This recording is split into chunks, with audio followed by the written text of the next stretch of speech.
हमें लगेगा कंपैरिजन तो कंपैरिजन होता है। नहीं दोस्तों, ये जो हम सोशल कंपैरिजन करते हैं ये दो तरह का होता है। एक होता है हमारा अपवर्ड कंपैरिजन और दूसरा होता है हमारा डाउनवर्ड कंपैरिजन। अपवर्ड कंपैरिजन क्या करता है और ये किस तरीके से होता है? जब हम अपने से ज़्यादा अचीव करे हुए लोगों को अपने साथ कंपेयर करते हैं तो हमको क्या होगा, हम एक गैप को आइडेंटिफाई कर पाएंगे। लेट इट बी कि मैं एक सीए बन रही हूँ, मैं अभी नई नई सीए बनी हूँ और मैंने जिस फर्म को ज्वाइन किया है वहाँ पे ऑलरेडी एक्सपीरियंस होल्डर सीए हैं। मैंने देखा they have very good flair over their knowledge, उनके काम के ऊपर उनकी पकड़ बहुत अच्छी है। तो मुझे वहाँ पे लगेगा अरे मुझे तो भी काम की समझ ही नहीं आ रही। अब मैं यहाँ पे क्या करूँगी, ये जो गैप है अगर मैंने इस गैप को पॉजिटिव वे में नहीं लिया तो ये जो मेरा सोशल कंपैरिजन है ये क्या करेगा, ये मेरी सेल्फ एस्टीम को एकदम लो कर देगा। मेरी सेल्फ एस्टीम कम हो जाएगी, मेरा खुद के लिए सेल्फ रिगार्ड कम हो जाएगा और मेरी सेल्फ परसेप्शन इतनी लो हो जाएगी कि मुझे लगेगा अरे मैं तो सीए करके भी किसी लायक नहीं हूँ, उन लोगों को देखो कितनी नॉलेज है, मेरे को तो नॉलेज ही नहीं है। या इसका दूसरा तरीका जो हमें करना चाहिए वो है उसको पॉजिटिव वे में लेना। मैं पॉजिटिव वे में उसको कैसे लूँगी, मैं देखूँगी कि आफ्टर ऑल मैंने अपना सीए पूरा करा है, अब मैं यहाँ पे आई हूँ, इन लोगों को 5 साल 6 साल 3 साल हो गए हैं काम करते हुए, ये मेरा गैप है, मुझे भी इसको अचीव करना है। तो दोस्तों ये क्या करेगा, ये मुझे मोटिवेशन देगा, ये मुझे प्रेरणा देगा।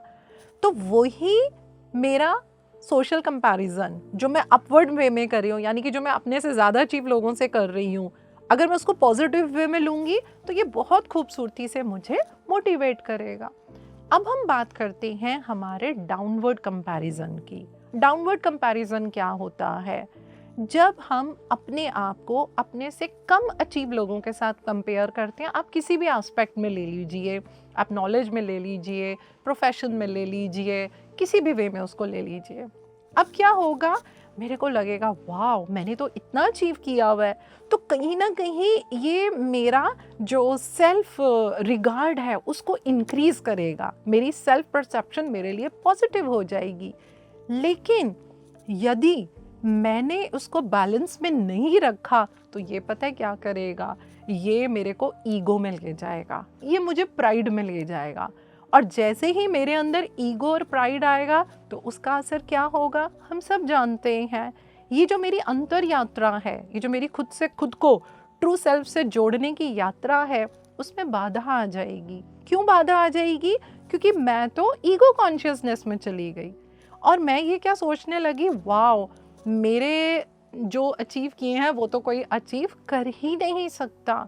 तो ये हुआ नेगेटिव वे में जब हम डाउनवर्ड कंपैरिजन को लेते हैं। नाउ द पॉइंट इज, इसको हम पॉजिटिव कैसे लेंगे? क्या हम इसको पॉजिटिव ले सकते हैं? बिल्कुल ले सकते हैं। कैसे?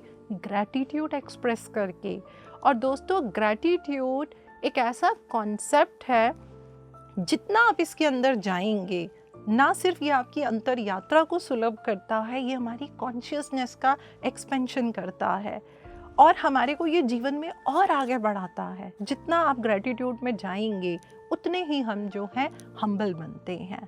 तो हमने ये देखा कि दो तरह का सोशल कंपैरिजन है, अपवर्ड है, पॉजिटिव वे में लेंगे तो मोटिवेशन देगा, डाउनवर्ड कंपैरिजन है, पॉजिटिव वे में लेंगे तो वो हमारे अंदर ग्रैटिट्यूड का एस्पेक्ट डालेगा।